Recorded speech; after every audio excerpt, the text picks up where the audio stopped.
બધા કથા વાર્તા સાંભળતા ઘણા તો ગૌમુખી લઈને બેસી જતા હતા. એટલે આ પ્રમાણે આવું બધું ચાલ્યા કરતું.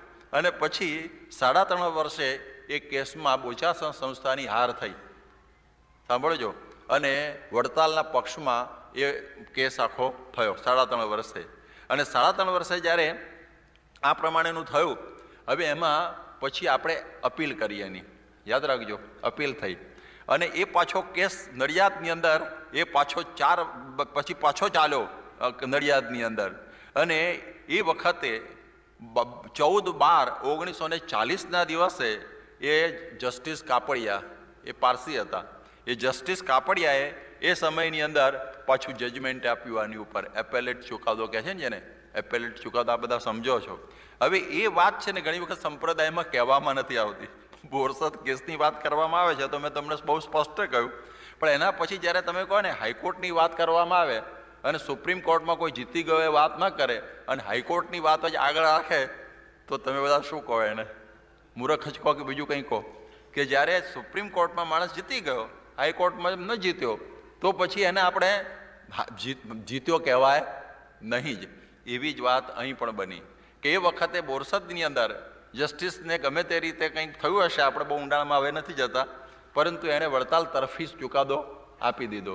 પણ જ્યારે એપેલેટ ચુકાદો નડિયાદની કોર્ટનો આવ્યો, એ જરા હું તમને સીધો ચુકાદો અંગ્રેજીમાં અને ગુજરાતીમાં બે વાંચી સંભળાવું, એટલે તમને ખબર પડે કે એ વખતે આ જે નડિયાદ કોર્ટની અંદર જજમેન્ટ આવી ગયો. એટલે 1940માં એ દાખલ થયો કેસ અને 43માં ચુકાદો આવ્યો, ભૂલી ગયો કે 14/12/40 નડિયાદની કોર્ટમાં દાખલ કરાયો. અને પછી જજમેન્ટ 29/11/1943 નીકળ્યું. આખો કેસ જો તો 7 વર્ષ ચાલ્યો. 36 ને 7 43 થયા ને, 7 વર્ષનું આ બધું ચાલેલું. અને એમાં 3 વર્ષ ત્યાં, 3.5 વર્ષ નડિયાદમાં અને 3.5 વર્ષ બોરસદની અંદર. હવે બોરસદનો આ જે નડિયાદનો ચુકાદો છે એ જરા જોવાનું. તો એ વખતના જેડી કાપડિયાએ બહુ સુંદર રીતે આ ચુકાદો આપ્યો. અને એ સમયની અંદર એણે આ વાત કરી કે નીચલી, આજે મને કહ્યું કે કાપડિયાએ કોઈ નડિયાદ કોર્ટનો ચુકાદો વાંચ્યા વિના ઈસણાવ મંદિરના કેસના ચુકાદાની અવળી રાજુરાત કરી અને બધાને ગેરમાર્ગે દોરવામાં આવે એ યોગ્ય ન કહેવાય. હવે આ કેસની અંદર હવે શું એમણે કહેવામાં આવ્યું કે after all the sect is the Swaminarayan sect and naturally each sect would try to deify its founder. એટલે આ બોચાસણ સંસ્થા આખરે સ્વામિનારાયણ સંપ્રદાય છે અને સ્વાભાવિક રીતે દરેક સંપ્રદાયમાં એના સ્થાપકને પૂજવાનો પ્રયત્ન થાય છે. એટલે આ વાત આવી. અને પછી કે છે ને એ સમયમાં મુનશી પણ એની સાથે સહમત થયા હતા. અને ત્યાર પછી એ વિદ્વાન ન્યાયમૂર્તિએ આગળ એટલું કહ્યું કે therefore the laws of natural justice have clearly been broken in its proceedings and I have no hesitation in holding that as far as the law courts are concerned, they would not recognize the excommunication of defendant number 1 and would not deprive him his rights to property on the grounds of excommunication. હવે એણે આ બહુ સુંદર વાત કરી આગળ. It is clear that plaintiff cannot succeed in his contention that the suit decree against defendant number 1, એટલે શાસ્ત્રી મહારાજ, should be given to him on the ground that he was excommunicated. According to my opinion, the learned sub-just finding on this point is definitely wrong. આવું કાપડિયાએ કહ્યું. ગુજરાતી આવું છે કે ગુજરાતી ન્યાયના કાયદાને આ પ્રકરણમાં સ્પષ્ટપણે ભંગ થયો છે, ગુજરાતી ન્યાયના કાયદાનો. અને મને નિર્ણય લેતા કશી જ દ્વિધા જણાતી નથી કે જ્યાં સુધી ન્યાયની કચેરીઓને લાગુ પડે છે ત્યાં લગી પ્રતિવાદી નંબર 1 એટલે શાસ્ત્રી મહારાજને વિમુખ કર્યા ગણાશે નહીં. અને એવા વિમુખપણાના ધોરણે એમની મિલકતોના હક્કો પણ ઝૂંટવી શકાશે નહીં. એટલે વડતાલની મિલકતોમાં હક પણ લાગે એટલી હદ સુધી આ જજમેન્ટ આપણને કહે છે. આટલી વાત કરી. એટલે શાસ્ત્રી મહારાજને વિમુખ શબ્દથી હવે કહી શકાશે નહીં. દરેકને પોતપોતાના ઈષ્ટદેવને ભજવાનો અધિકાર છે. અને કહ્યું કે વળી એ વાત સ્પષ્ટ છે કે વાદી એમની દલીલમાં સફળ થયા નથી કે વિમુખ હોવાને કારણે તેમને પ્રતિવાદી નંબર 1નો વિરુદ્ધ ચુકાદો આપવામાં આવે. મારા મત પ્રમાણે આ મુદ્દા ઉપર એ વિદ્વાન સબ જજ એટલે બોરસદના જજનો ચુકાદો ખોટો છે. આ વસ્તુ કેમ નથી મૂકવામાં આવતી જાહેર જનતામાં? આ પણ મહત્વનું છે ને એપેલેટ ચુકાદાનું. તો આ બધી વાતો તમારી સમક્ષ આજે રજૂ કરું છું. તો આ પ્રમાણે સબળ પુરાવો મૂક્યા. અને વળી એણે કહ્યું કે અક્ષર પુરુષોત્તમના સિદ્ધાંતો શાસ્ત્રોક્ત છે કે નહીં એનો નિર્ણય કરવાનું કામ અમારું નથી. એ મુદ્દા સાથે ન્યાયાલયને કશી જ નિસ્બત નથી. અને પછી એને છેલ્લે લખ્યું, though this is only my opinion, it appears to me that the new sect is more ascetical sect than the original one. આ જો કે મારો અંગત અભિપ્રાય છે, એમ કાપડિયા કહે છે કે મને લાગે છે કે નવો સંપ્રદાય મૂળ સંપ્રદાય કરતાં વધુ સાધુતાયુક્ત, ધર્મશીલ અને તપ પ્રધાન છે, એવી વાત જજે પણ કરી. અને કનૈયાલાલ મુનશી કહેતા કે હું તો આ પ્રમાણે આમાં વડતાલના કેસમાં જજ તરીકે ઓળખાયો છું, મારે વકીલ તરીકે ગોઠવાયો છું, પણ શાસ્ત્રી યજ્ઞપુરુષદાસ જેવાને જો વડતાલ સંસ્થાએ જાળવી લીધા હોત, આખું હિન્દુસ્તાન સ્વામિનારાયણનું ભજન કરત. આ મુનશીના શબ્દો છે. તો આપણને થોડો ખ્યાલ આવે કે આ કોર્ટની અંદર આ કેવું થયેલું. એટલે આ વસ્તુ ઘણી વખતે આ પછી મૂકવામાં આવતી નથી. આ જ્યારે એપેલેટ ચુકાદો થઈ ગયો એ વખતે એ સમયમાં હરજીવનદાસ શાસ્ત્રીજીએ બોચાસણ બંડનો ઇતિહાસ છાપી મારેલો. દેટ બીકેમ એ સબ જ્યુડિસ. તમને સમજાય છે કે જ્યારે ડિસિઝન ના આવ્યું હોય જજમેન્ટ અને તમે વચમાં આવું નાખો તેની ઉપર તો પછી પગલાં લેવાય અને જેલ પણ થઈ શકે એવું હતું. એટલે એ પછી ગભરાયેલા અને પછી એમને એમ થઈ ગયું કે હવે આ લોકોએ તો નડિયાદની કોર્ટે તો અમને લોકોને વિમુખ નથી એવું કહી દીધું, હવે આગળ જઈએ. ત્યારે પછી બધાએ કોઈ રવા દો, તમને જેલ હાથ કડી થશે અને બીજી બધી મુશ્કેલીઓ વચ્ચે ઊભી થશે. એટલા માટે આમાં હરિપ્રસાદ ચોકસીને બધાએ સમજાવ્યું કે તમે હાઈકોર્ટમાં જશો તો એ મુશ્કેલી થશે, એટલે આમાં પડવા જેવું કશું છે જ નહીં. એટલે આ પ્રમાણે આપણને બોચાસણવાને થયું કે જો હવે આપણે વિમુખ નથી એવું નક્કી થયું ને કોર્ટમાં, તો પછી વડતાલના બધા જ મંદિરમાં આપણે ઉતારવાનો હક જોઈએ, કરો કેસ પાછો. શાસ્ત્રી મારી કે ભાઈ રવા દો ને, આપણે નથી કરો ને, હવે એમને નથી માથે પડવું, આપણે આટલું આવ્યું, આપણે વિમુખ નથી એટલું થયું, એટલું બહુ થઈ ગયું. એટલે આ વાત થઈ.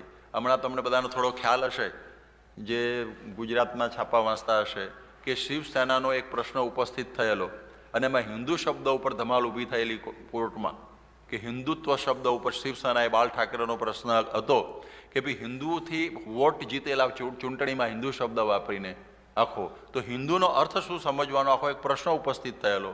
અને એ વખતે મનોહર જોશી જે જીતી ગયેલા એની ઉપર આખું પૂરું શરૂ થતું હતું અને એને ચીફ મિનિસ્ટરમાંથી મહારાષ્ટ્રના ઉતારવાની પદ્ધતિ થયેલી કે તમે આવું શબ્દ વાપરીને તમે જીતી ગયા છો. અને એ વખત કેસની અંદર ઘણાને ખ્યાલ નહીં હોય, એ મારી પાસે બધા કટિંગ્સને બધું એનું જજમેન્ટ છે. તો એમણે કહ્યું કે 1940ની અંદર શાસ્ત્રી યજ્ઞપુરુષદાસજી વખતે જે ચુકાદો થયેલો કે દરેકને પોતપોતાની રીતે પોતપોતાના ઈષ્ટદેવને ભજવાનો અધિકાર છે, કોઈ પોતાના ઈષ્ટદેવને સર્વોપરી પણ કહી શકે. એટલે એમ ન કહેવાય કે સ્વામિનારાયણ નથી, વડતાલવાળા સ્વામિનારાયણ છે, આપણે પણ સ્વામિનારાયણના અનુયાયી છીએ. જેને જે રીતે પોતાના ઈષ્ટદેવને કહેવા હોય એને પોતાની રીતે કહી શકતા હોય છે, એવો એનો સાર્વભૌમ અધિકાર છે. અને એ રીતે આ જે કેસની અંદર મનોહર જોશી જે નિર્દોષ સાબિત થયા, એમાં એ લોકોએ લખ્યું છે એના પાયાની અંદર શાસ્ત્રી યજ્ઞપુરુષદાસવાળો કેસ લેવામાં આવેલો. આપણો આખો કેસ એ વખતે રજૂ કરવામાં આવેલો. એના પૂર્વની ઘણી વખતે કોઈ કેસ ચાલતા હોય ને તો જૂના કેસો રિફર કરતા હોય છે, તો એમણે આ કેસને રિફર કરેલો. આખો મોટો જબરજસ્ત લેખાંક 2 અંકમાં આવ્યો છે. કોઈને રસ હોય તો મારી પાસે બધા આખા છે જે છાપેલા, તો આપણને થોડો ખ્યાલ આવશે. એટલે ટૂંકમાં કહેવાનો મતલબ આટલો છે કે આ રીતે આ પ્રમાણે આ વિમુખની વાતો થાય છે, પરંતુ શાસ્ત્રની રીતે વિમુખ જોઈએ તો આપણે આગળ જોઈશું, કદાચ ટાઈમ મળશે તો. 207મો શ્લોક છે ને એ જજમેન્ટ છે શ્રીજી મહારાજનું કે નેત્થમ્ય આચરિષ્યંતિ તે સ્વસંપ્રદાયત બહિર્ભૂતા ઇતિ જ્ઞેયમ સ્ત્રી પુંસૈ સાંપ્રદાયિકૈ. કે અમારી આ શિક્ષા પૃથ્વી પ્રમાણે જે ન વર્તે એ અમારા સંપ્રદાયથી વિમુખ છે. આ ઠરાવ તો આમાં જ કરેલો છે ને, પછી બીજે ક્યાં જગ્યાએ કરવાનો રહ્યો. આમાં બધું આવી જતું હોય છે. એટલા માટે મહારાજે સત્સંગી જીવનના પહેલા પ્રકરણના 16મા અધ્યાયના 19 થી 21 શ્લોકમાં કહ્યું છે કે મારી સ્થાપેલ મર્યાદાને જે ભંગ કરે એનું નામ વિમુખ. મારી સ્થાપેલ, તો આચાર્યની નિમણૂકની ગઈકાલે વાત કરેલી, એ સ્થાપેલ મર્યાદા કેટલી રહી એ આપણે બધાએ વિચારવાનું. મહારાજે મેં દેશ વિભાગનો લેખ વાંચી બતાવેલો, સત્સંગી જીવન વાંચી બતાવ્યો, તો એમાંથી ખબર પડે કે એનો ભંગ કરે વિમુખ. બીજું કહ્યું કે ત્યાગી થઈને શ્રીજી મહારાજે કહ્યું 3જા પ્રકરણનું 62મો અધ્યાય ને 13મો શ્લોક સત્સંગી જીવનનો, એમાં એમ લખ્યું કે વરાટ કે અપિયતિના સંગૃહિતે દિને દિને ગો સહસ્ર વધમ પાપમ શ્રુતિ રેશા સનાતની. મારો ત્યાગી થઈ 1 કોડી જેટલું દ્રવ્ય રાખે તો એને રોજ 1000 ગાયો માર્યાનું પાપ થાય છે. ક્યાં વિમુખ ઓદવા જવા બીજા બધા? ચોખ્ખું લખ્યું છે અમારા માટે. આ તો અમારી વાત આવી. અને ગૃહસ્થ પણ જો ત્યાગીને પૈસો આપે, ગૃહી ચાંદ્રાયણ વ્રજે, ગૃહી ચાંદ્રાયણ ચરેત, કારણ કે તમારી પાસેથી પૈસા આવે છે ને તો તમારે પણ પાપ થાય. સારંગપુરના 9માં કહ્યું કે ત્યાગનો પક્ષ મૂકીને ગૃહસ્થને માર્ગે ત્યાગીએ ચલાય તો સ્થાન ભ્રષ્ટ રહ્યો કહેવાય. એ પછી બોચાસનમાં હોય કે વડતાલમાં હોય, સ્થાન ભ્રષ્ટ કે એણે ત્યાગનો પક્ષ મૂકી અને ગૃહસ્થના જેમ પૈસા રાખવા માંડીએ, અમે મહિલાઓ સાથે વાતો કરવા માંડી પડીએ, સિવેલા વસ્ત્રો પહેરવા માંડી પડીએ, એકલા જવા માંડીએ જોડ વગર. શું પછી રહ્યું? શું પછી? આ શિક્ષાપત્રીએ તો ઠરાવ કરેલો જ છે, એને વાંચી જવાનું. અને પ્રથમના 77માં કહ્યું કે આવા જે વચન લોપે એ પછી ગુરુદ્રોહી છે, એવી વાત આપણને સમજાવેલી છે. એટલે આ વાત આપણે બરોબર સમજવાની. એના ઘણા બધા બીજા બધા પણ વિમુખ કોને કહેવાય એ હું 207મો શ્લોક આવશે ત્યારે બહુ વ્યવસ્થિત રીતે આપણે બધું સમજાવીશ. એટલે એ વાત આપણે બધું સમજવાનું. પછી કહે છે કે આચાર્યશ્રી સાથે કોઈ દિવસે વિવાદ કરવો નહીં. આપણે તો કરતા જ નથી.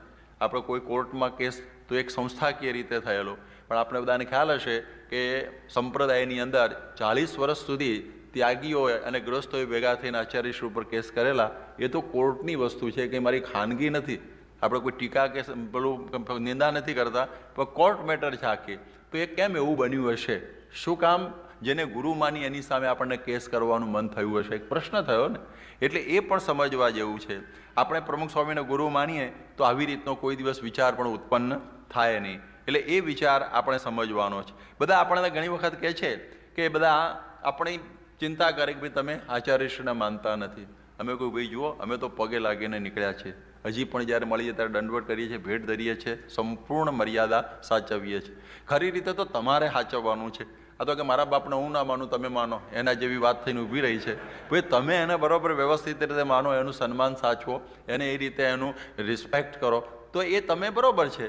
પછી અમારે ઉપર તમે કેમ તવી કરો છો? અમે કે એમનો દ્રોહ કરતા હોય તો બરાબર. અમે તો પૂરું રિસ્પેક્ટ એમનું સંપૂર્ણ જાળવતા આવ્યા છીએ અને જાળવવાના પણ છીએ જ. તો એ વાત આપણે આ સમજવાની. ઘણા આપણને કહે છે કે તમને દીક્ષા આપી નથી. અમે કહ્યું બરાબર છે, તમે દીક્ષા આપી નથી એ વાત તમે કહો છો, પરંતુ સંતો હંમેશા સંતોને દીક્ષા આપતા જ. તમે જુઓ મુક્તાનંદ સ્વામીએ શુકમુનિને દેવાનંદ સ્વામીને દીક્ષા આપેલી છે. હવે બીજા નિષ્કુળાનંદ સ્વામીના પુત્ર માધવજીને પણ ગોપાળાનંદ સ્વામીએ દીક્ષા આપેલી છે. 18 જણ હતા, એમને આનંદાનંદ સ્વામીએ પણ દીક્ષા આપેલી છે. એટલે આનો મતલબ એમ નથી કે સંતો દીક્ષા નથી આપતા. એટલા માટે આ પ્રમાણે વિહારલાલજી મહારાજને પણ ગુણાતીતાનંદ સ્વામીએ વર્તમાન ધરાવેલા છે. એ વાત પણ આપણે ત્યાં પ્રસિદ્ધ છે. એટલે અમને જે પ્રમુખ સ્વામી દીક્ષા આપે છે ને એ પ્રમુખ સ્વામી નથી આપતા, એમાં રહીને સાક્ષાત શ્રીજી મહારાજ અમને આ કપડાની દીક્ષા આપે છે. એટલે અમારે બીજી કોઈ મોરછાપની જરૂર જ નથી. અને કહે છે કે ભાઈ તો તમારો મોક્ષ નહીં થાય. અમે કહું ભાઈ ખાતરી હોવી જોઈએ ને કે જેની પાસે દીક્ષા લઈએ એની મોક્ષની ગેરંટી એ આપણને આપે એવું તો હોવું જોઈએ ને. અને આપણે પાછું આગળ પાછળ જુઓ ને કે દીક્ષા આપેલા જુઓ કેવા રહે છે, અત્યારે શું પછી શું બધો વિચાર કરીને. કારણ કે આપણે દીકરી પરણાવી હોય તો કેટલું બધું જોતા હોય છે આગળ પાગળનું. તો અમારું તો જીવન સમર્પણવાનું. અમે કોઈ ગાદી તકિયા કે સદગુરુના પદ માટે સાધુ થયા નથી. બધા લંડન, અમેરિકા, આફ્રિકાના ભણેલા ગણેલા છોકરાઓ કેવળ મોક્ષ માટે પ્રમુખ સ્વામી પાસે આવ્યા છે. ઓનલી મોક્ષ, બીજું કંઈ નહીં. અને અમને એવી ખાતરી છે કે અમને મોક્ષ આપવાના જ છે એમ સમજીને અમે દીક્ષિત થયા છીએ. અમે કોઈ બીજાથી થયા નથી. અને અમને એવી બીજી ખાતરી મળતી હોય તો અમને વાંધો નથી. ખાતરી મળતી હોય તો. અને ગુરુ કેવા હોય? પોતે ધર્મના માર્ગે ચાલતા હોય, બીજાને ચલાવતા હોય, પોતે માયા પર થયેલા હોય, બીજાને માયા પર કરી શકતા હોય. આવા લક્ષણો અમે પ્રમુખ સ્વામીમાં જોયા છે, એટલે અમે એમાં જોડાયા છીએ. એટલે એમાં કોઈ વાંધો આવતો નથી. એટલે આ વાત સમજવાની. અને ત્યાર પછી ઘણી વખત કહે છે કે ભાઈ આ મંદિરોની પ્રતિષ્ઠા તમારી તો કોઈએ કરી નથી આચાર્યશ્રીએ. આજે સંપ્રદાયની અંદર ઘણા ગુરુકુળો થયા છે, ઘણા જુદા જુદા મંદિરો થયા છે. આચાર્યશ્રીએ પ્રતિષ્ઠા આજની તારીખે પણ નથી કરી. અને બધા મંદિરો ચાલે છે. જે અમને કહો છો એનો વિચાર તમારે પણ થોડો કરવાનો રહેશે. અને એ વખતે શ્રીજી મહારાજના સમયમાં બુરહાનપુરની અંદર પરમ ચૈતન્યાનંદ સ્વામીએ પ્રતિષ્ઠા કરેલી હતી. ધરગામની અંદર સ્વયંપ્રકાશાનંદ સ્વામીએ પ્રતિષ્ઠા કરેલી. ભરૂચની અંદર આનંદાનંદ સ્વામીએ પ્રતિષ્ઠા કરેલી. અને તમે જુઓ કેટલા બધા જુદા જુદા સંતોએ જુદા જુદા મોટા મંદિરો આજે છે એની પ્રતિષ્ઠાઓ એ વખતે કરેલી. અને આજે તો બધા છૂટા પડીને પોતપોતાની રીતે આ બધા કરે, છતાં પણ સ્વામિનારાયણના કહેવાય છે. સમજવા જેવું. જેટલા ગુરુકુળો છે એ કોઈ મૂળ સંસ્થાના ટ્રસ્ટમાં નથી. તદ્દન નગ્ન સત્ય કહું છું આ. છતાં પણ ત્યાં બધા જ હરિભક્તો જાય છે. ત્યાંની બધી મૂર્તિઓની પ્રતિષ્ઠા એ લોકો સંતોએ જ કરેલી હોય છે. આચાર્યશ્રી નથી ગયા. શું સમજશો બધું? તો પછી બહિર્ભૂતા ઇતિ જ્ઞેયમ, અમારી નાત મોટી થઈ, બીજું શું કહેવાય આપણે પછી કહેવાનું? એ બીજો કોઈ પ્રશ્ન થયો? એટલે આપણે એ રીતે વિમુખ નથી. આ તો મેં જરા રમૂજમાં કહ્યું, પરંતુ આ વાત આપણે બરોબર વ્યવસ્થિત સમજવાની છે. હવે ઘણી વખતે આપણને કે છે આક્ષેપ એક મોટામાં મોટો આવે છે, એ છે કે તમે પ્રમુખ સ્વામીને ભગવાન કહો છો, તમારે સહજાનંદ સ્વામી સાથે કંઈ લેવા દેવા નથી. આવી એક જોરદાર વાત આપણી ઉપર આવે. એક આચાર્યશ્રીની વાત આવે, એ તો મેં તમને સમજણ પાડી દીધી.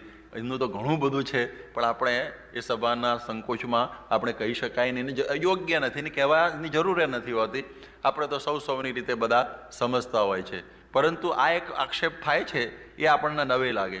આપણે જરા બહુ સમજીએ કે અત્યાર સુધીની તમે કથા સાંભળી, એમાં ભગવાન તરીકે કોની વાતો ચાલે છે અત્યાર સુધી?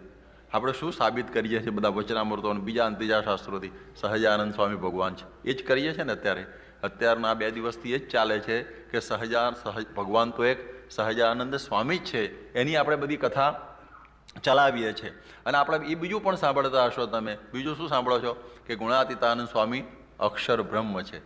નંબર સેકન્ડમાં આપણે સેકન્ડ જ કહીએ છીએ, ફર્સ્ટને ફર્સ્ટ જ કહીએ છીએ. હવે દાખલા તરીકે તમે આમ સમજો કે આપણે જો પ્રમુખ સ્વામીને ભગવાન કહીએ, તો પછી યોગી બાપા પણ ભગવાન, શાસ્ત્રી મહારાજ ભગવાન, ભગતજી મહારાજ ભગવાન, વળી પાછા શ્રીજી મહારાજ ભગવાન, બાકી કોણ રહ્યા?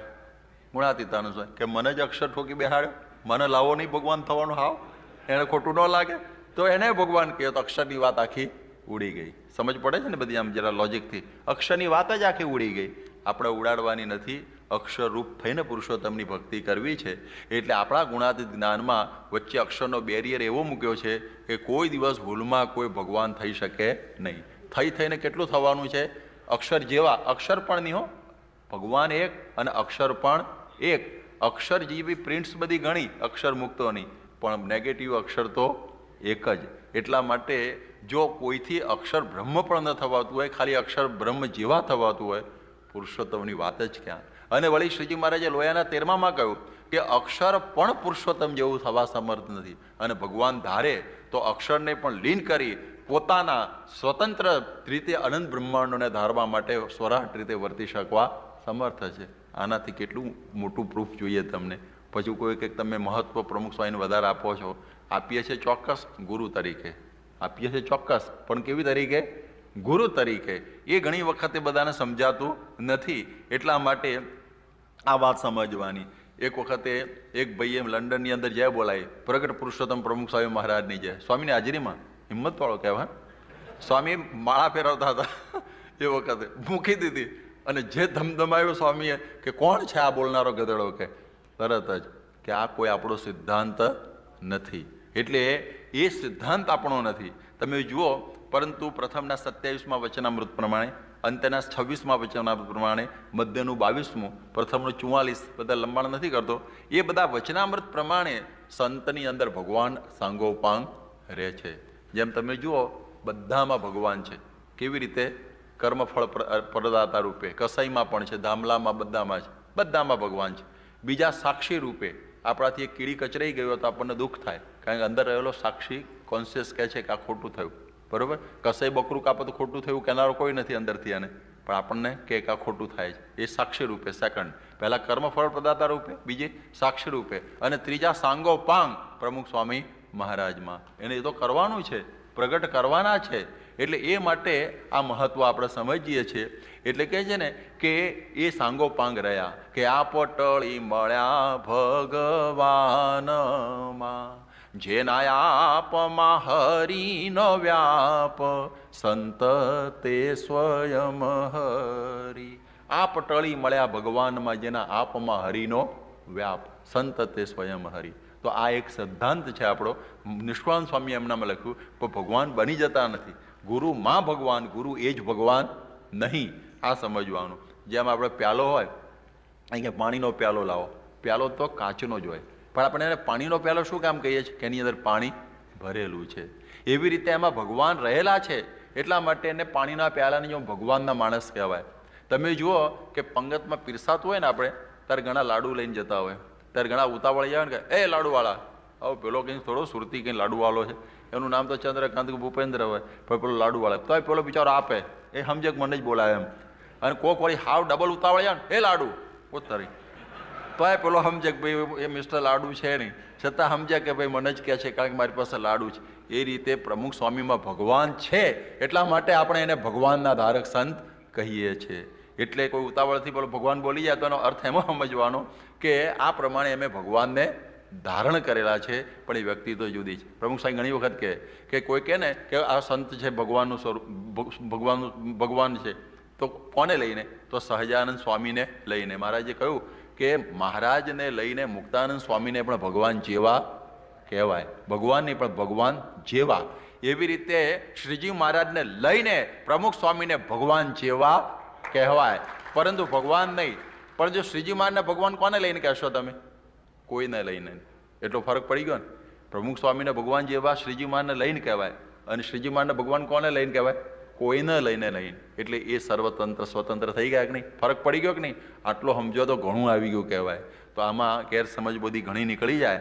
હરિચરિત્રામૃત સાગરમાં કહ્યું છે કે પ્રગટ ગુરુ હરિ શ્રી હરિ પ્રગટ ગુરુનો કે શ્રી હરિ ગુરુ દ્વારા પ્રગટ છે. જ્યારે હરિ જે રૂપે પ્રગટ હોય તેને પ્રગટ હરિ જાણવા. સાંભળજો, કે છે હરિચરિત્રામૃત સાગર 3 તરંગ 15મો પૂર કે હરિ જે રૂપે પ્રગટ હોય તેને પ્રગટ હરિ જાણવા. ફરીથી ભગવાન પ્રગટ ન થાય ત્યાં સુધી તે પ્રગટ કહેવાય છે. સંત દ્વારા, સાંભળજો, જગતનો ઉદ્ધાર કરવા સમર્થ છે. આ પ્રકારના શબ્દો લખેલા છે. એટલે આપણે પ્રગટ ગુરુ હરિ એટલા માટે કહે છે કે ગુરુની અંદર હરિ પ્રગટ છે. કેટલો સરળ સીધો અર્થ થઈ ગયો. ગુરુની અંદર હરિ પ્રગટ છે. એટલે એ વાત સમજવાની. એટલે આ બધા ગોટાળા આપણે જો ઘણા કે તમે પ્રમુખ સાહેબની જય કેમ બોલાવો છો? અહીં કહો અમારે તો હિન્દુસ્તાનમાં ઇન્દિરા ગાંધીની જય બોલાય છે. એનો મતલબ એવો નથી ભગવાન થઈ ગયા, પરંતુ આપણે પહેલી જય તો સહજાનંદ સ્વામીની સિદ્ધિ આપણે પ્રમુખ સ્વામીને બોલાવતા નથી, ગુરુ પરંપરા પ્રમાણે આપણે બોલીએ છીએ. એટલે એમાં કશું જ આપણને બાદ રહેતો નથી. એટલે આ વાતો આપણે જે સમજીએ તો આપણને કોઈ પણ પ્રકારનો તકલીફ ન થાય. આ બધી તો વાતો થઈ ભાઈ. મેં કહ્યું ને અક્ષર પુરુષોત્તમના સિદ્ધાંતની આ બધી વાત વ્યવસ્થિત સમજ્યા. મેં તો આખી થીસીસ લખી છે. મારા પછી અમારા સંતો તો બધા ઘણા થીસીસો લખે છે. એ શાસ્ત્રીય પદ્ધતિમાં હું તમને નથી ખેંચી જતો, કારણ કે એ તો બધું સંસ્કૃતમાં અમે તો 500 પાના બધા ભરેલા છે, અને બધા ગીતા ઉપનિષદ બ્રહ્મસૂત્રોને ભરી ભરીને થીસીસ લખી છે. વિદ્વાનોએ પણ એને માન્ય કરેલી છે. પણ આપણે એ બાબતમાં આપણો એ અત્યારે વિષય નથી, અને એ પ્રકારની યોગ્યતાવાળો આખો સમૂહ ન હોઈ શકે. કોક છૂટક બેઠા હોય, પરંતુ આ પ્રકારની આ વાત થોડી તો સમજી લેવી જોઈએ. આ તો એક સિદ્ધાંત થયો કે ભાઈ ગુણાતીતાનંદ મૂળ અક્ષર સહજાનંદ પરમેશ્વર, એનાથી કલ્યાણ નહીં થાય. યાદ રાખજો, આ તો ખાલી સિદ્ધાંત થયો. રસોઈ બનાવી પણ જમવું તો જોઈએ કે નહીં? એ ક્યારે કલ્યાણ થાય? તો કહે છે કે આટલાથી ન થાય, પરંતુ આપણે અક્ષરરૂપ બનવાનું પણ છે. તો અક્ષરરૂપ બનાય કઈ રીતે? મુખ્ય મુદ્દો તો ત્યાં આવે છે કે આપણે ખાલી આટલું સમજ્યા તો પતી જતું હશે. જુનાગઢવાળા ઘણા સંતો સમજ્યા છે ગુણાતીતાનંદ મૂળ અક્ષર ને સહજાનંદે પરમેશ્વર, પરંતુ આ બધા અમે એમણે વાતો કરી એ પ્રમાણે સહજાનંદ સ્વામી ગયા નથી.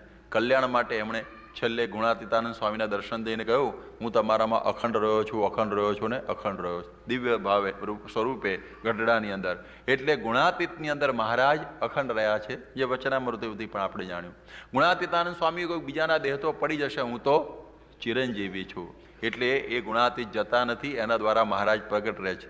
ભગતજી મહારાજ, શાસ્ત્રી મહારાજ અને યોગીજી મહારાજ અને વર્તમાન કાળે પ્રમુખ સ્વામી અક્ષર બ્રહ્મના સ્વરૂપો છે, અને એ દ્વારા ભગવાન પ્રગટ છે. અને એમના યોગની અંદર આવીએ, મન કર્મ વચને એમનો જ્યારે સત્સંગ કરીએ ત્યારે આપણે અક્ષરરૂપ થઈએ અને પુરુષોત્તમની ભક્તિને પામીએ. જે મારા ગુરુની ફરી વાત કરું છે, ડૉક્ટર PM મોદી, જે મારી થીસીસના ગાઈડ હતા. હવે એમણે આ પ્રમાણે આ લખ્યું, અક્ષરે forgotten chapter in the history of Indian philosophy. પછી હું એમને લઈ ગયો ત્યાં અટલાદરામાં 1969માં, અને એ વખત મંદિરમાં મેં અક્ષરની મૂર્તિ બતાવી મહારાજની બાજુમાં. ઓહ, કે તમારા ત્યાં તો અક્ષર મૂર્તિમાન છે?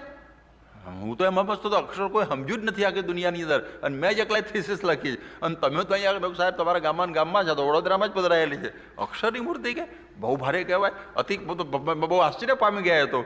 અને મેં કહું આટલું નહીં, હાલો નીચે. પછી એમને નીચે લઈ ગયો. ત્યાં યોગી બાપા પ્રગટ હતા, એ વખતે જીવતા હતા યોગીજી મહારાજ. અને મેં યોગી બાપાને બતાવ્યા. મેં કહ્યું જુઓ, પેલી છે ને એ અક્ષરની અચલ મૂર્તિ. અચલ એટલે ફિક્સ મૂર્તિ, એક સિદ્ધાંત સ્થાપવા માટેની. પણ એનાથી તો એ તો આપણને સમજણ પાડી, પરંતુ અક્ષરરૂપ થવું હોય ને તો આ હરતી ફરતી મૂર્તિ પ્રમુખ યોગીજી મહારાજ, આ હરતી ફરતી અક્ષરની મૂર્તિ. એટલે એના દ્વારા એમના જેવા બનીને એ જેમ શ્રીજી મહારાજના અખંડ રાખી રહ્યા છે ને, એમ આપણે પણ બધાએ એમના જેવી સ્થિતિ કરીને મહારાજના અખંડ રાખવાના છે. અને આ મૂર્તિથી તત્વજ્ઞાન છે ને એ મૂર્તિમાન બનશે. બાકી તો એક તો મેન્ટલ જિમ્નેસ્ટિક થશો, ફિલોસોફી અબાઉ નેક, પણ જ્યાં સુધી એવા પુરુષ ન મળે ત્યાં સુધી તત્વજ્ઞાન જીવંત બનતું નથી. તો આપણા ત્યાં આપણને આ શિક્ષાપત્રીનો મોટામાં મોટો લાભ એ છે કે મહારાજ ગયા નથી, પ્રમુખ સ્વામી દ્વારા આપણી વચ્ચે વચ આજની તારીખે પણ વિચરી રહેલા છે. વેસ્ટચેસ્ટરની અંદર અત્યારે એ સ્વરૂપ આજે બિરાજી રહેલું છે. કદાચ આની ઉપર આપણને લાઈવ દર્શન પણ થશે એવી કંઈ ગોઠવણી થઈ રહેલી છે. તો આપણે જરા વિચાર કરીએ કે આ પ્રમાણે આપણને થોડો ખ્યાલ આવે કે સંતના દ્વારા આ કલ્યાણનો આ અર્થ સમજવાનો. એટલે આ ન સમજીએ તો તત્વજ્ઞાન ખાલી ચર્ચાનો જ વિષય બની જાય. તો આપણા માટે આ બહુ મોટામાં મોટો આ ભાવ છે કે આપણા માટે આ છે. આટલા બધા વિરોધોની અંદર આજે આપણી સંસ્થા આગળ વધી રહેલી છે. લોકોને એનો ઉમંગ છે કે આજે સત્સંગ કેટલો બધો વધી રહેલો છે. દ્વિશતાબ્દી મહારાજનો મોટો જબરજસ્ત ઉત્સવ ઉજવ્યો ત્યારે લોકો કહેતા કે બંડિયાઓને સ્વામિનારાયણ શબ્દોનો અધિકાર નથી, પણ જ્યારે ભગવાન સ્વામિનારાયણનો દ્વિશતાબ્દી મહોત્સવ અદ્ભુત રીતે ઉજવાયો ત્યારે લાગ્યું ઈશ્વર પેટલીકર બોલ્યા કે મૂળ કરતાં વડવાઈ જાડી થઈ ગઈ. એ શબ્દ એક જ બોલેલા. એટલે આપણને એનો થોડો ખ્યાલ આવે કે આજે સત્સંગ લીલો પલ્લવ એટલા માટે છે કે પ્રમુખ સ્વામી દ્વારા શ્રીજી મહારાજ આજે સત્સંગમાં વિચરી રહેલા છે. એટલે સત્સંગ લીલો પલ્લવ છે. અને કંચન કામિનીનો ત્યાગ એ અને મહારાજની ભક્તિ આ બેનાથી આપણી શોભા છે. પ્રમુખ સ્વામીની શોભા શું છે? કંચન કામિનીનો ત્યાગ અને શ્રીજી મહારાજની ભક્તિ. આ જ એમની શોભા આજે વિશ્વભરમાં સ્વામિનારાયણ સંપ્રદાયની બોલબાલા છે. જેમ અંગ્રેજો આવેલા અને એ વખતે લોકોને એના સુધારા ગમતા નહોતા, એટલે લોકો કહેતા કે અને સ્વામિનારાયણ ભગવાનના સુધારા પણ ગમતા નહોતા શિક્ષાપત્રીના, કે આ હું રોજ ઉઠીને નાવું, નાન લપ ને તિલક ચાલો ને બીજું ને ત્રીજું, આ ડુંગળી નહીં ખાવાનું, લસણ નહીં ખાવાનું, આ નહીં હિંગ નહીં ખાવાનું, હું કરવું પછી કંટાળેલા લોકો. એટલે લોકો બોલતા ટોપી ટીલું ભેગા આવ્યા છે ને ભેગા જશે. ટોપી તો ગઈ 1947માં, પણ ટીલું આખા વિશ્વમાં લાંબુ થયું. અને આખા વિશ્વમાં ટીલું લાંબુ કરવા મોટા મોટો ફાળો વર્તમાન કાળે હોય તો પ્રમુખ સ્વામી મહારાજનો. હકીકત છે, બધાએ સ્વીકારે છે કે દેશ વિદેશમાં 45 દેશોની અંદર નવખંડ ધરતીના 7 સમુદ્ર ઉપર અક્ષર પુરુષોત્તમની વિજય ધજાઓ ફરકી રહેલી છે. લોકો જુનાગઢનું ખૂણિયું જ્ઞાન કહેતા, અને જેમ અંગ્રેજ માટે કહેવાતું કે sun never sets on British empire, પણ આજે ગૌરવભાઈ કહી શકીએ કે sun never sets on Akshar Purushottam empire. બધી જ જગ્યાએ અહીં રાત હોય તો અહીં દિવસ હોય, કોઈ જગ્યાએ મંગળા થતી હોય, કોઈ જગ્યાએ શયન થતી હોય, 24 કલાક ઘંટ વાગ્યા જ કરતા હોય છે, વાગ્યા જ કરતા હોય છે. શાસ્ત્રી મહારાજ બોલાયેલા સાચે દેવળે ઘંટ વાગશે 24 કલાક વાગે છે અત્યારે. અને અત્યારે તો કેવું, એક વખતે એક જૂના મંદિરની અંદર એ લોકોએ પ્રસાદની કોથળીઓ છાપી અને પેલાને કહ્યું કે ભાઈ સ્વામિનારાયણનો ફોટો મૂકી દેજે, તો પ્રેસવાળાએ અક્ષર પુરુષોત્તમનો ઠોકારી દીધો અને 25,000. પેલા કહું પૂરી ત્યાં સુધી ચલાવી રાખો, શું કરવું પછી? આવું એ બન્યું છે. અમે નજરે જોઈને રાખી મૂકી છે સ્પેસિમેન કોપી. એક ભાઈએ કંઈક કોઈ સંપ્રદાયનો વરઘોડો નીકળેલો, એમાં કોઈક બીજા બેઠા અને છાપાડે લખ્યું પ્રમુખ સ્વામી વરઘોડો. એટલે પેલો કે નથી આ તો કે અમે સમજ્યા પ્રમુખ સાહેબ સ્વામિનારાયણ જ, બીજું શું અમે સમજવાનું? અત્યારે એક પર્યાય થઈ ગયો કે આજે સ્વામિનારાયણ સંપ્રદાય પ્રમુખ સ્વામીથી ઓળખાય, કે પ્રમુખ સ્વામી એટલે જ આ સ્વામિનારાયણ સંપ્રદાયનો આટલો બધો વિકાસ ના કરતા છે. તો આજે તમે જુઓ કે આપણું તત્વજ્ઞાન, જેમ મેં વાત કરીને અક્ષર પુરુષોત્તમની ઉપરના તત્વજ્ઞાનની, એ બોમ્બે યુનિવર્સિટી અને ગોવા યુનિવર્સિટીમાં 10 વર્ષ સુધી એમએના કોર્સમાં ભણાવવામાં આવ્યું. આ અક્ષર પુરુષોત્તમ સંપ્રદાય ઉપર ઘણી થીસીસો લખાઈ ગઈ. બ્રાયન હચિન્સન ઇત્યાદિ કે એની ઉપર પણ બધું સંશોધન બધું ઘણું કર્યું. એટલે ઘણા બધા આ બધા દાખલાઓ બનેલા છે. એટલે એ દ્રષ્ટિથી હવે તો આપણે જોઈએ છીએ કે આપણને ગૌરવ છે કે ટુ બી સ્વામિનારાયણ, કે આપણે પ્રમુખ સ્વામીના શિષ્ય છીએ, સહજાનંદ સ્વામીના ઉપાસક છીએ, એનું આપણને એક ગૌરવ છે. તો એ વાત આટલી આપણે આમાંથી સમજ્યા એટલે આપણને થોડો ખ્યાલ આવે કે આ શ્લોકોએ આપણને આ વસ્તુ સમજાવી છે. અને પછી કહે છે કે ગુણીનામ ગુણવત્તાયામ જ્ઞેયમ હે તત્પરમ ફલમ કૃષ્ણે ભક્તિશ્ચ સત્સંગો નથા યાંતિ વિદોપ્યત. હવે આપણે ઉપાસનામાંથી જરા થોડા આગળ જ એમાં જ આગળ વધીએ છીએ કે વિદ્યાર્થી ગુણવાળા જે પુરુષના ગુણવાનપણાનું કયું ફળ છે? તો એની ભગવાનની ભક્તિ અને સત્સંગ. ગમે એટલા તમે વિદ્વાન હો, પણ જો ભગવાનની ભક્તિ તમારામાં ના હોય ને તો પછી વિદ્વત્તાનો કોઈ અર્થ આ રહેતો નથી. એટલા માટે આપણે જે ભગવાનની ભક્તિ કરવી છે એની અંદર આ મહત્તા છે. યોગી બાપા કહેતા પ્રથમનું 37મું વચનામૃત કે નારદજી જેવો ગુણવાન હોય, પણ જો એમાં ભગવાનની ભક્તિ હોય ને તો એ શોભે. એવી રીતે સુંદર નારી જશે નાક કટી હૈ. આપણામાં ગમે એટલા ગુણો હોય પણ ભક્તિ ના હોય તો પ્રમુખ સ્વામીની શોભા છે ને ભક્તિથી છે. સહજાનંદ સ્વામીની ભક્તિથી કેટલી અવિચળ ભક્તિ કરે છે તો એનાથી શોભા છે. અને પછી કહે છે કે સત્સંગ ના હોય તો પણ નકામું. એટલે સત્પુરુષનો સંગ ગાંઠો ગાળવા માટે સત્પુરુષનો સંગ અત્યંત આવશ્યક છે. રઘુવીરજી મહારાજે પણ ગુણાતીતના સંગ કરીને ગાંઠો ગાળી દીધેલી એ આપણે બધું જાણીએ છીએ. એટલે કહ્યું કે વર્ષો વર્ષ એક માસરે કરો આ મંદિરમાં નિવાસરે. એટલે સંતનો સત્સંગ એ પણ બહુ મહત્વનો. હવે એક મહત્વનો મુદ્દો આવે છે જેની તમને બધાને ઘણાને આ પ્રશ્ન હશે અને ઘણા બધા આપણને સંપ્રદાયમાં પૂછે છે કે તમે ધ્યાન કોનું કરો છો. આ એક પ્રશ્ન બરોબર આવે છે તો એ પણ શ્રીજી મહારાજે અહીંયા આગળ સમજાવેલું છે કે કૃષ્ણસ્તદવતારશ્ચ ધ્યેયાસ્તત્ પ્રતિમાપી ચ નતુ જીવા નૃદેવાદ્યા ભક્તા બ્રહ્મવિદોપી ચ. એમણે કહ્યું કે ભગવાન અને ભગવાનના અવતાર તે ધ્યાન કરવા યોગ્ય છે અને પ્રતિમા ધ્યાન કરવા યોગ્ય છે. પણ મનુષ્ય જે દેવાદિક હોય, ભગવાનના ભક્ત હોય અને બ્રહ્મવેત્તા હોય તો પણ એનું ધ્યાન કરવું નહીં. આ 115મો શ્લોક આપણે આવી ગયા. તો એની અંદર આ ધ્યાનની વાત બરોબર સમજી લઈએ કે અહીંયા આગળ ધ્યાનના બે પ્રકાર અર્થ સમજવાના. ધ્યાનના બે અર્થ સમજજો. એક અર્થ છે ઉપાસના મૂલક છે. ધ્યાન એટલે ઉપાસના. પેલો આંખો બંધ કરીને સંભાળવાનું પછી કહું છું. પહેલું ધ્યાન એટલે ઉપાસના. તો ઉપાસના તો ભગવાન સિવાય કોઈની થતી નથી. બ્રહ્મવેત્તા હોય કે અક્ષરની પણ નહીં, અક્ષરની પણ ઉપાસના થતી નથી. બહુ યાદ રાખજો, ઉપાસના એકની જ થાય છે. એટલે એ વાત આપણે બરોબર સમજીએ મહારાજના બે ચરણની. બીજો ધ્યાનનો અર્થ છે કે સ્મૃતિ, સંભાળવા, માનસીમાં એનું ધ્યાન કરવું, એ બીજો અર્થ છે. તો તમે જુઓ કે એ 4 પ્રકારનું ધ્યાન કહ્યું છે. પણ એક ભગવાનની મૂર્તિનું આખું સાંગ ધ્યાન આખું, પછી ઉપાંગ જ્ઞાન ધ્યાન એટલે મહારાજના ચરણ પછી બધું આખું જે વંદુ સહજાનંદ સ્વરૂપ છે ને આપણે રોજ બોલીએ છીએ ચેષ્ટામાં, એ રીતનું ધ્યાન. ત્રીજું સલીલ, લીલા સાથે ભગવાન ગલામાં નાવા ગયા, આમ ત્યાં રંગે રમ્યા બધું, એ લીલ, લીલા સહિત. અને ચોથું છે સપાર્ષદ. સપાર્ષદ એટલે એબલા ભક્તે સહિત. જો આવી ગયું ને હવે, ભક્તે સહિત ધ્યાન. એટલા માટે શ્રીજી મહારાજે આ વાત આપણને સમજાવેલી છે. ભક્તે સહિત ધ્યાન. પ્રથમનું 5મું આપણને ચોખ્ખું કહ્યું કે એકલા શ્રી કૃષ્ણનું ધ્યાન નહીં કરવાનું. શાનું કહ્યું? રાધિકાએ સહિત એવા જે શ્રી કૃષ્ણનું ધ્યાન. અને ન થાય તો 100 વર્ષ સુધી 1000 વર્ષ સુધી કરો પણ મૂકવું નહીં. સિદ્ધાંત આટલો કે ભક્તે સહિત ભગવાનનું ધ્યાન. ખ્યાલ આવે છે ને બધું? અને શિક્ષાપત્રીનો પહેલો શ્લોક પણ બતાવ્યો, વામે યશ સ્થિતા રાધામાં, ભક્તે સહિત ભગવાનનું ધ્યાન. અને એની ચોખવટ આપણે લોયાના 11માં વચનામૃત અને અંત્યના 16મા પ્રમાણે કરી કે પોતાને મળી એવી મૂર્તિ એનું જ ધ્યાન, એટલે અવતારોથી અવતારીનું ધ્યાન. એ વાત સમજાય ને? હવે ભક્તે સહિત તો જેમ દરેકને પોતપોતાના ભક્તો છે તો ઉત્તમ ભક્ત કોણ છે? મહારાજે મુખ્ય પરિચારક એવું સેતુમાલા ટીકા છે સુધા સિંધુની, એમાં પ્રથમના 21માં જે અક્ષરને શું કહ્યું? મુખ્ય પરિચારક. મુખ્ય પરિચારક એટલે મુખ્ય સેવક બતાવ્યા. Next to Purushottam. તો એ મુખ્ય પરિચારક છે ગુણાતીત. તો એનું ધ્યાન ભગવાનની સાથે કરવું. અને ચોખ્ખી આજ્ઞા કરી વરતાલના 5ના વચનામૃતમાં કે કરોડો જન્મની જો કસર ટાળવી હોય અને આને આ જન્મે એવા એકાંતિક થવું હોય તો જેવી રીતે ભગવાનની સેવા કરો છો, અને માનસી શબ્દ વાપર્યો છો, એ ભગવાનની પ્રસાદીએ કરીને ભગવાનના ભક્તની પણ ભગવાન ભેળી માનસી કરવી. યાદ રહ્યું? માનસી કરવી શબ્દ વાપર્યો ભગવાન ભેળી. પ્રસાદીનો અર્થ પ્રમુખ સ્વામી બહુ સરસ કર્યો, મને સમજાવતો નહોતો.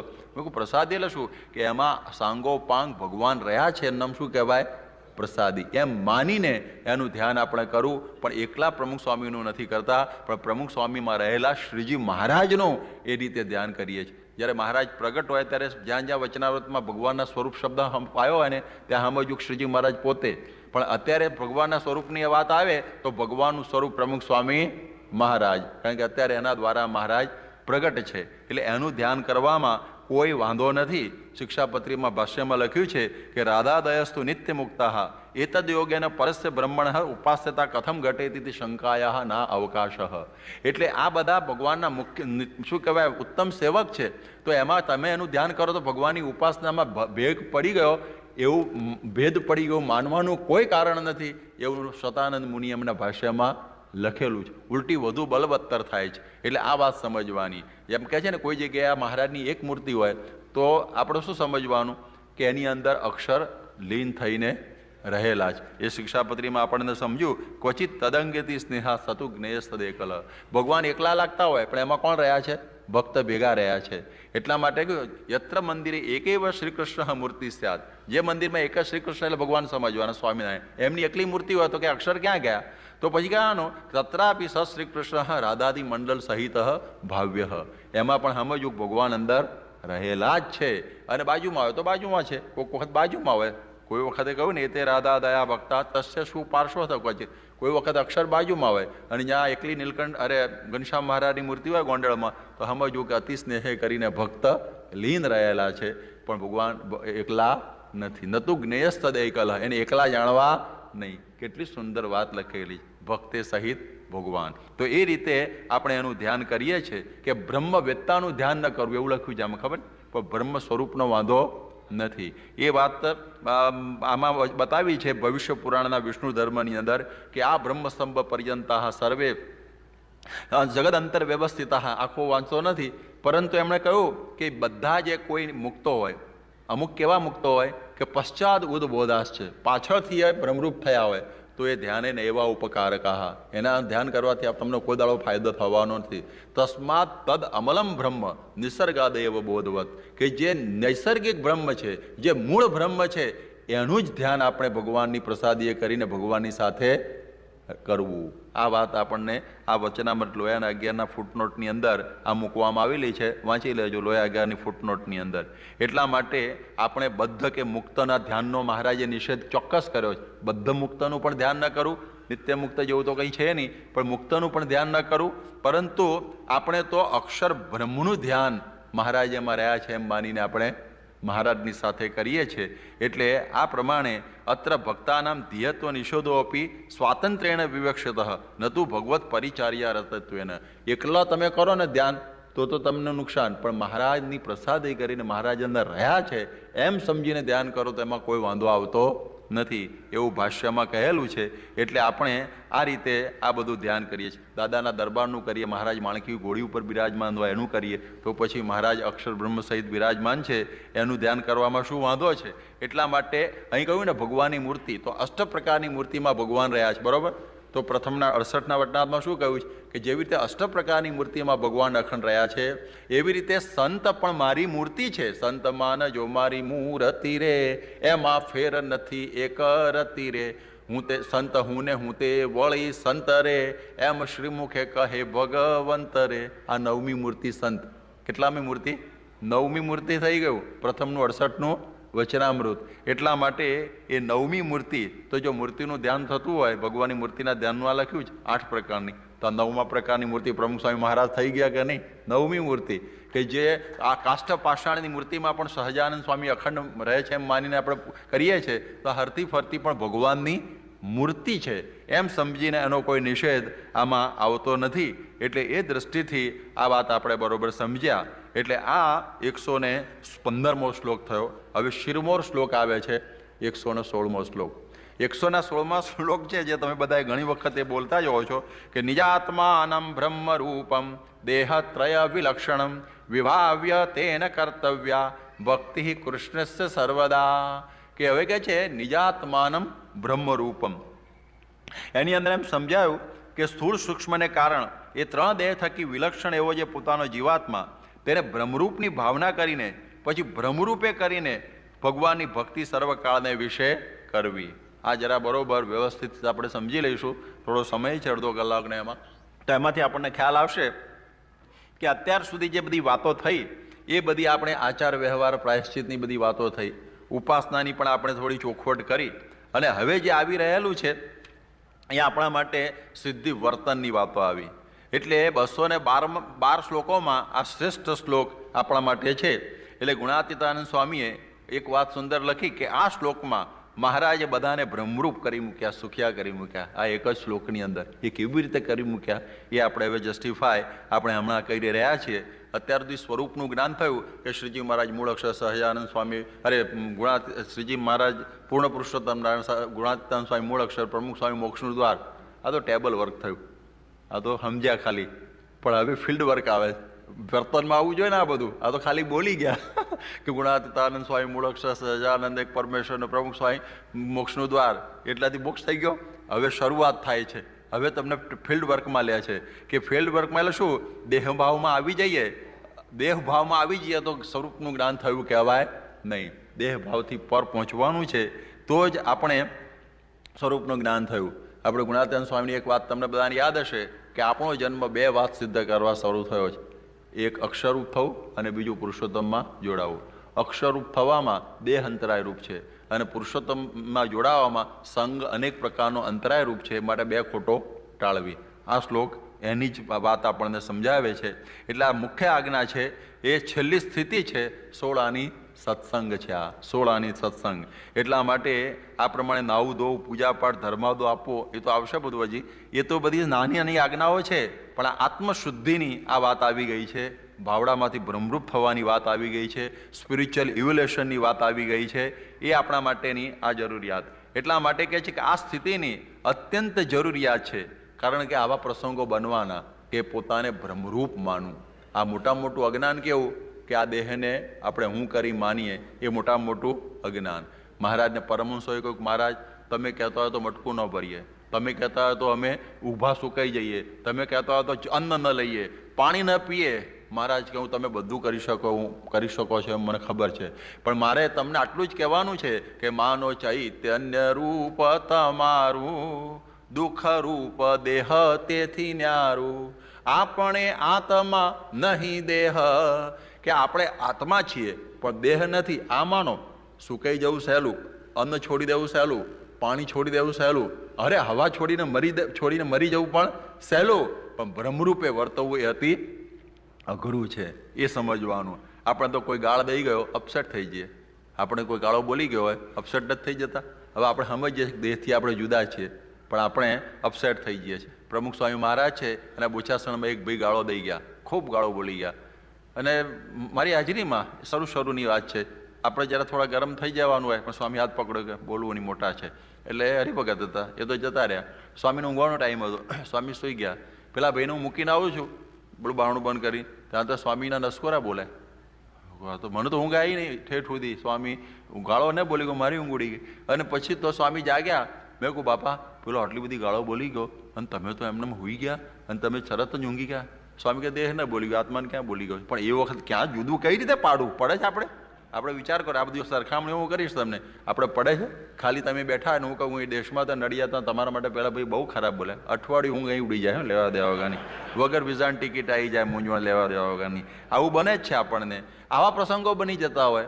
આપણું કોઈ અપમાન કરી નાખે, દેહભાવથી રહિત રહેવું બહુ અઘરું. આજે તમે જુઓ કે જેમ રામચંદ્ર ભગવાનને બોલાવવામાં આવ્યો કે તમને કાલે શું કહેવાય ગાદીએ બેહાડવાના છે. આપણે મલકાઈ ગયા ને, મોડું આમ ખુશ થઈ ગયા, મોડું આવે આઈ એમ ઓનર્ડ નાઉ. અને તરત જ બીજી ક્ષણે પેલી કઈનો આદેશ આવ્યો કે તમને 14 વર્ષનો વનવાસ. આપણે તો હાવ ઢીલા ઢપ થઈ જાય. પરંતુ વાલ્મીકી કહે છે આહુતસ્ય અભિષેકાય વિસ્તૃતસ્ય વનાય છે ન મયા લક્ષિત સ્વલ્પોપી આકાર વિભ્રમ. એમને અભિષેક માટે બોલાવ્યા. એ વખત ચિત્ર બનાવી દીધું, મેં એમનું દોરી દીધું. અને પછી તરત જ એમને વનવાસનું આવ્યું, એ ચિત્ર દોર્યું. આ 2 ચિત્રોની અંદર મને એક લીટીનો પણ ફરક લાગ્યો નહીં. આપણે તો ખાલી આગળ બેઠા હોય કે તમે અહીં ક્યાં બેસી ગયા, અહીં તો બીજા મહેમાન આવો છો, ઉઠીને જાઓ પાછળ. વગર પ્લાસ્ટિક સર્જરી મોડું બદલી જાય. માણસ ઓળખાય ને એવો થઈ જાય. કાં તો સીધો પાર્કિંગ લોટમાં જતો રહે, કાં તો બીજું કરે, અને એવું બધું થઈ જાય. એટલે આ આપણે જરા વિચાર કરવાનો છે કે આપણે શું કરીએ. પ્રમુખ સ્વામી મહારાજ નૈરોબી ગયા. એના એરોપ્લેનમાં એમને પાછા આપવાનો આદેશ આવી ગયો. તરત જ પેલા ઉપર વાગ્યું કે પ્રમુખ સ્વામીને એની પાર્ટી પાછી જાય. પહેલાં તો એટલું આવ્યું એકલા પ્રમુખ સ્વામી જ જાય. એટલે પ્રમુખ સ્વામી કે હું જતો રહીશ એક જોડ લઈને, બીજા સંતો જજો વાંધો નહીં. પણ બીજું આવ્યું કે ના પ્રમુખ સ્વામીની આખી પાર્ટી. એટલે અમે આમ ઢપ થઈ ગયા. અને પછી તો અમે બધા હા પેલા થઈ ગયા. સ્વામીના મળવા પર કોઈ ફરક નહીં, અમે ભેગા જ બેઠેલા શાંતિથી આનંદ પ્રમોદ કરતા અમે પહોંચી કરાવી દીધા અમને. 64 દિવસ પછી એ લોકોને કંઈ ભૂલ સમજાવીને સ્ટેટ હાઉસ મોમ્બાસામાં ડોમા કેનેટાએ સ્વામીનું પ્રેસિડેન્ટે સ્વાગત કર્યું કે અમારી કંઈ ભૂલ થઈ ગયો તો માફ કરજો, પણ તમે જ્યારે આવો ત્યારે નૈરોબી કેનિયાના દરવાજા ખુલ્લા છે. એ વખત અમારા મોઢા આમ ખીલેલા ગુલાબ જેવા થઈ ગયા. સ્વામીનું એ જ પ્રકારનું હતું. એમાં 2 મોઢામાં મેં કોઈ લીટીનો પણ ફરક જોયો નહીં. એનું નામ નિજાત્માનમ બ્રહ્મરૂપમ. બહુ અઘરું છે, બોલવું સહેલું છે, પણ આ છે આપણે એટલી બધી સેવા કરી હોય સમયાની અંદર અને સ્વામિનારાયણ પ્રકાશમાં નામ રહી જાય તો હું જ રહી ગયો, બીજો તમને કોઈ જડ્યો જ નહીં, હું અત્યાર સુધી મેં અજામત કરી, એમ કરીને આપણે કેટલું બધું ધમાલ કરીએ અને એટલી ઉપાધિ કરીએ, આવું બધું થાય. આપણને કોઈ પ્રમુખ પદમાંથી નિવૃત્ત કર્યા હોય તો આપણે પાછા પડી જઈએ. તો મારી સેવાની આટલી જ કદર થઈ, મન કાઢી મૂક્યો, હવે મારા સત્સંગમાં આવું નથી, સત્સંગી મટી જાય આખો નાખો. આવા પ્રસંગો બન્યા હોય, સ્વામી ઉપર પણ એનું બધું ફરિયાદો આવી જાય, એવું બનતું હોય છે. અમારા આવા ઘણા પ્રસંગો સત્સંગમાં બને છે. કોઈ મંડળની અંદર કોઈને પ્રમુખ હોય કે કોઈ સ્થાનમાંથી એને કાઢવા નિવૃત્ત કરવા પ્રેમથી, બીજું તો કે મને કાઢ્યો, એનું પણ ઉપાધિ થાય છે. એવા દાખલાઓ બનેલા છે કેટલા બધા, એકની અનંત પાછા. અને પાછા બધા એકાંતિકો, બધા વર્ષો સુધીના સત્સંગ કરનારા કથાની અંદર, એને પણ આ પ્રસંગો આવીને ઊભા થઈ ગયા છે. પછી ઘણી વખત કહે છે કે સ્વામી બીજા દ્વારા અપમાન કરાવે. અહીં તો તમને સ્વામી તો કોઈ દિવસ અપમાન નહીં કરે, પણ કોઈ સ્વયંસેવક અહીં મોટર મૂકી છે, મોટર લઈને ઘેર જતો રહે, લે ને આવે જ નહીં પાછો, એટલામાં ખોટું લાગી જાય, જાણે બીજું કોઈ જગ્યાએ હોય નહીં. પછી ઘણી વખત કહે કે તમે આસનેથી ઉઠાડ્યા, આવું બધું થયું. તો આવા પ્રસંગમાં આ શ્લોક લગાડવાનો. આ છે ને, આ શ્લોક આપણને ઘણી વખત સ્ટ્રેસ થઈ જાય, તમે શું લો છો? ટ્રાન્ક્વિલાઇઝર લો છો ને, કે સ્ટ્રેસ થઈ ગયું હોય મુશ્કેલી, ત્યારે પેથેડિન લેતા હોય છે, કોઈ કંઈ બીડીઓ પી નાખે, કોઈ ડ્રગ લઈ નાખે, અથવા કોઈ છોકરાને જોડી નાખે કશું ના હોય તો. એવી રીતે કંઈ ને કંઈક આપણે કરતા હોઈએ છીએ, કરીએ છીએ આપણે સામાન્ય રીતે. અથવા બૈરાને મારવાનું તો નહીં થાય તો શું થાય, હવે કરતા નહીં એવું. એટલે આવું તો ઘણું બધું થતું હોય છે. એટલે એ દ્રષ્ટિથી કંઈ ને કંઈ કરી નાખીએ. પરંતુ આ એક ગોળી લઈ લેવી, નિજાત્માનમ બ્રહ્મરૂપ. આ શબ્દ યાદ રાખજો, નિજાત હું પોતે બ્રહ્મરૂપ છું. એ ગોળી લઈ લો, કોઈ અસર ન થાય. પેલી ટ્રાન્ક્યુલાઇઝરની છે ને સાઈડ ઇફેક્ટ બહુ ખરાબ હોય છે, અને આ છે ને best tranquilliser without any side effect. ખલાસ થઈ જાય ફરી લેવું પાછું, ક્યાં પૈસા આપવાના જ બજારમાં લાવવાનું, ફરી પાછું ધ્યાનમાં બે. એટલે 5 આણાની માનસીનો અર્થ આ જ કે 5 આણામાં માનસીમાં આ જ કરવાનું છે ને, ભગવાનને સંભાળીએ, હું આત્મારૂપ છું, અક્ષર છું, મહારાજનું મોડન કરીએ, બધું કચરો પાછો નીકળી જાય. 20-20 મિનિટ કરો તમે, 20 મિનિટ તો બહુ થઈ જશે, પણ 5-5 મિનિટ સુધી તમે કરો, 25 મિનિટ 5 ટાણામાં, તો તમને જો કોઈ પ્રશ્ન આખા દિવસમાં ઊભો થશે નહીં. પણ આ કરતા જ નથી, ખાલી કથા સાંભળીએ છીએ આપણે અને પાછા જમીન જતા રહીએ છીએ. પણ જરા વિચાર કરીએ કે આ બાબતનો થોડો ઊંડો વિચાર પણ કરીએ, તો વિચાર ના કરીએ તો ઉપાધિ થઈ જાય. એટલા માટે કથા કરે, કીર્તન કરે, વાતું કરે, પણ આ દેહ તે હું નહીં, એ ન માને ત્યાં સુધી એને સુખ થવાનું નહીં. શરૂઆત જ ગુણાતીત જ્ઞાનની ક્યાંથી થાય છે? આ દેહ તે હું નહીં. ભગતજી કહેતા કે જ્ઞાન અને તલવાર જેમ જુદા ખખડે ને, એમ દેહ અને આત્મા જુદા ખખડવા જોઈએ. આપણે તો બીજાનું ખખડાઈ નાખીએ આવું બધું. એટલા માટે આ મૂળ અજ્ઞાન છે ને, એનું આપણે કાઢવાનું છે. આ દેહ તે હું નહીં એમ બોલીએ ને કે મારી ચોપડી, એટલે ચોપડીને તમે બે જુદા થયા કે નહીં, એમ મારો દેહ, તો દેહ સમજીએ તો છીએ જ, એમાં કોઈ બેમત નથી. જો કે આપણે કે મારો દેહ એટલે દેહને હું જુદો તો છું જ ને. અને જ્યારે મરી જઈએ ત્યારે આ પડ્યું ધોકડું પડ્યું રહે છે ને અંદરનું કોક ઉડી જાય, જુદું તો છે કે નહીં, સમજાતું નથી. એટલું ફિક્સ થઈ ગયું છે, આમ વણાઈ ગયું છે એટલું બધું પેરીફિક્સ, તો સમજણ નથી પડતી. જેટલું દેહને ગાળો દે, આત્મા પોતે માની લે મને જ દીધી. કેટલી દિવ્યતા આત્માને, કેટલી આત્મબુદ્ધિ છે દેહ સાથેની. એનું નામ દેહાત્મબુદ્ધિ, કે તેમ દેહને દીધી, મને દીધી, બરોબર થઈ જાય. એટલા માટે જ્યાં લગી દેહને હું કરી માનશે, ત્યાં લગી સાધના સર્વ જૂઠી. બધી સાધના નકામી. તમે પૂજા પાઠ, તિલક, ચાંદલો, મંદિરમાં આવ્યા, રવિવારની સભાઓ ભરી, પણ આથી શરૂઆત નહીં થઈ હોય કે આ દેહ તે હું નહીં, ત્યાં સુધી બધું કોક વખત ધક્કો લાગશે ને લાગશે. અપમાન થવાનું, તિરસ્કાર થવાનું, કોઈ ઉઠાડવાનો, જમતા ઉઠાડશે, નામ નહીં છપાય, આગું પાછું થશે, બધું જ નોન થિંગ્સ. નક્કી જ કર્યું હોય, લગ્ન કરવા ગયા છો, સાસુ નાક ખેંચશે, બધું જ નક્કી હોય, પણ તમે નક્કી કર્યું કે મારે લગ્ન કરીને આવવું જ છે, તો ઠીક ને, ખોટું લગાડ્યા રહી જાય દાજીની જેમ. એ પછી ગુજરાતમાં એના દાજી કહેવામાં આવે છે, એ બી દશા થઈને ઊભી રહી જાય. એવું ન થાય એટલા માટે નક્કી કરીને જવું. એટલે આ કેવું છે, એક વખત બે ભૈયા ભાંગ ખાઈ પી અને હલેસાના ચલાવવા માંડ્યા દશાશ્વમેવ ઘાટ ઉપર બનારસના, અને હાજ હવાર સુધી ધમધમાયું. અને પછી જ્યારે ભાંગનો નશો ઉતર્યો, અરે સીતારામ કહાં આયા? તો કે દ્વારકાદાસ તો આમ તો વાહીએ. તો કે આવું કેવું લાટકી રાત આપણે ખેંચ કરી બધી, કે દોરડું ભૂલી ગયેલા છોડવાનું. એવી રીતે આપણી દશા એવી છે, દેહાભિમાન રૂપી દોરડું છોડતા નથી અને સત્સંગ કર્યા કરીએ. તો ત્યાં તો હારા, પણ ઘણી વખત ઉતરી જઈએ તો એ મુશ્કેલી. તમે જુઓ અભિમન્યુને માતાના ગર્ભમાં હતો ને ત્યાંથી 6 કોઠાનું જ્ઞાન મળેલું. 6 કોઠા. 7મા કોઠાનું જ્ઞાન નહોતું. કંઈક શ્રી કૃષ્ણ જો સમજતા 7મો આપ્યું તો મને મારે એવો છે, તો મૂળ અસુર હતો. એટલે અભિમન્યુને 7મા કોઠાનું જ્ઞાન નહોતું આપ્યું. અને જ્યારે મહાભારતના યુદ્ધની અંદર એને લડવા ધકેલો, મોટા લોઢાના, પિત્તળના, પથ્થરના બધા એણે કોઠા તોડી નાખ્યા. અને 7મો ગાર માટીનો હતો. કયો હતો? ગાર માટીનો તોડવો તો બહુ સહેલો કહેવાય ને, ખબર પડે ને, ગાર માટીનો ધક્કો મારે નાનું છોકરું તોડી નાખે, એમાં મર્યો, એમાં એ મર્યો. એનું કારણ શું સમજણ પડી? કે 7મા કોઠા જીતવાનું એને જ્ઞાન પ્રાપ્ત થયેલું નહીં. એવી રીતે આપણે ભલભલા સત્સંગમાં બધામાં ટકી જઈએ, બધી જગ્યાએ આપણે સેવાઓ કરીએ તો આગળ, મંદિર સાફ કરવું હોય, આમ કરવું હોય, તે કરવું હોય, બધામાં આપણે શીખી જઈએ. પણ 7મો કોઠો શું છે? આ દેહ તે હું નહીં. એ જ્ઞાન શીખ્યા ના હોય તો ત્યાં મરી જાઓ. ત્યાં મરી જાઓ એટલે સત્સંગ મૂકીને ચાલ્યા જાઓ. 7મા કોઠાનું જ્ઞાન બહુ જ મહત્વનું છે. આ દેહ તે હું નહીં છે. બહુ ગાર માટી જેવું, સામાન્ય, પણ મારું ભયંકર છે. એટલે એ બહુ જાણવા જેવું. તમે કહે છે ને અકીકના પથ્થરોને કેવી રીતે પોલિશ થાય છે ખબર? ખંભાતના કોઈ એને ખબર હશે કે માટલામાં નાખી, રેતી નાખી અને અકીકના પથ્થર નાખીને હલાયા કરે. ગૃહ ઉદ્યોગ છે. એટલે અંદરના એકબીજાને ભટકાતા હોય રેતી સાથે, અને એ બધા ભ્રમરું શું થઈ જાય? પોલિશ થઈ જાય. એવી રીતે પ્રમુખ સ્વામી શું કરે છે? આપણને 116મો શ્લોક સિદ્ધ કરવા માટે પ્રવૃત્તિ રૂપી રેતી છે.